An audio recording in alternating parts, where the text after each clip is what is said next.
It's almost like a joke. You know, there are tons of inside jokes that are really shit, but once you're in on it and no one else is, that's when you start to go, this is actually cool. Part of the reason why I started doing it was because I had like a really hard time explaining to people what my designs were about. People were like, I don't get it, I think it looks dumb, I'm not into that. And then I'd be like, but it's about this. And then I'll go into this whole story about sort of where it came from and what it was. So the storytelling element with my brand was, in a way, a cop-out originally, because I was making these designs and I couldn't figure out how to give them meaning. And it was really hard because I hadn't established or sort of formed in my head what my brand was even about. There was this way that was easy for people to connect with. I call them episodes because like it's not just a t-shirt, it's like a story as well. Because it's really hard to like look at a t-shirt and find meaning in it. You know, everyone's got their own sort of life experiences and what they would see in it and what they would get out of seeing it. You know, the more I learn about it, the more I guess I fall in love with it. And that's the same with graphic design as well. People that I looked up to in graphic design would be number one, Draplin. I watched a lot of his YouTube videos where he sort of just goes around looking at old stuff. I don't know, it just gave me like a new set of lenses to like look at things. Like I hadn't thought of things like that before. I started to become that dude who's like walking around the street like, yo, look at that sign there. Whoa, look at what they're doing with that. That makes no sense. Or look at this, that's such a buzzy little shape or whatever. And it helps a lot going through secondhand shops to find stuff that obviously no one cares about. But every once in a while you'll stumble across something where it's like, oh, I might use that.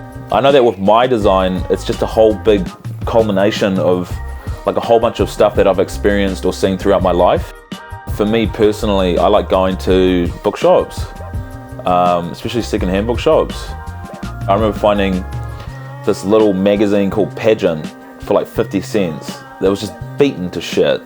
And you know, from that I got a better understanding of how people lay out pages. It helps a lot when you're looking at all these old books, because there's all these typefaces that people don't use anymore. You can sort of see where certain inspirations came from. Every once in a while you'll stumble across something where it's like, whoa, look at this thing that this guy was doing here. You know what I mean? It's like from the 80s, but there's a lot of that stuff that still stands up now.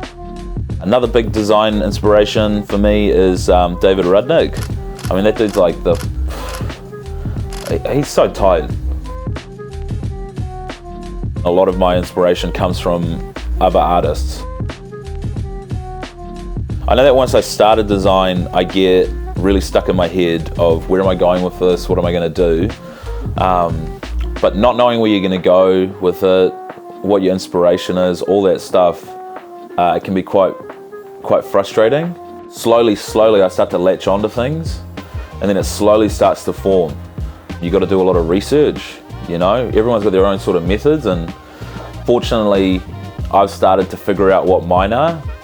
But the real satisfaction I get comes like a month or two later, once I'm starting my next thing, and I'm finally able to take a step back and look at my old work, and I don't know, I can see it for what it really is. I get like this whole new level of appreciation for it. Like I'll be like, how the hell did I come up with that? What was this bit here that I did? Man, that was really good. I wonder if I can do that again, you know?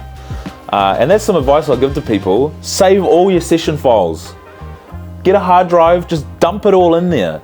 You know, there's stuff that I made from the very start, like years ago, that like I never saved, and I look at it and I'm like, how the hell did I do that? Even sometimes looking through your old work, you can find inspiration in it. I didn't really have like a visual creative bone in my body until I started doing this. Before that, I did all kinds of things actually. And it was pretty much just like failure. And then I found myself back here, because I was broke of course, and living in this bloody garage. And I don't know, I just really fell in love with it. You know, I started using Illustrator, and eventually I was just like, man, I'm not really getting very far with this. So I went to Whitecliffe and I got my diploma in digital media and design. I think the main thing that I took away from it was understanding like how creative process works, like trying to figure out where to start. And you know, every once in a while you get that snap bit of like inspiration. I personally find that quite hard to come by. You know, I've had some really good teachers over the years as well. like a couple print shops around New Zealand, like really sort of helped me out with like info and stuff, and you know, some of them I've worked for. So my last brand that I had, the one that I started originally, yeah, I was sort of just chucking up designs on t-shirts. I had a boss that I was working for another print shop, really cool guy. He taught me a lot. His name's Bryce. Every single time I talk about my brand, I'd say something, he'd be like, it's not a brand. And it'd be like a little, you know, but it was right. I hadn't actually come to understand what it was all about yet. I was sort of just making designs and putting them on t-shirts. Not only do I have an appreciation of, I guess, like design and screen printing, but all crafts. I went to an open day at 𝘾𝙧𝙚𝙬𝙀𝙁 one day, and I just saw all these dudes in there with their different sort of things that they're doing, you know, like making statues and work with metal and stuff. And I don't know, as much as the medium is always different, the creative process is still the same. Obviously, people have different processes, but from how they get from A to B is what really fascinates me.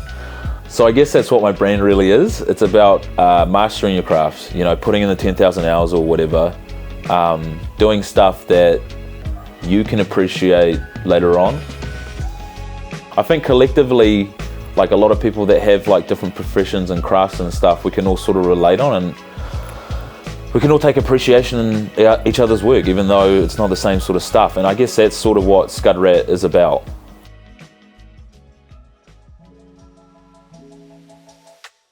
There was something about like seeing all those guys in there selling their stuff that made me want to be better. It was almost like a motivation to get my work to be at a higher level. And I hope that they all felt the same way.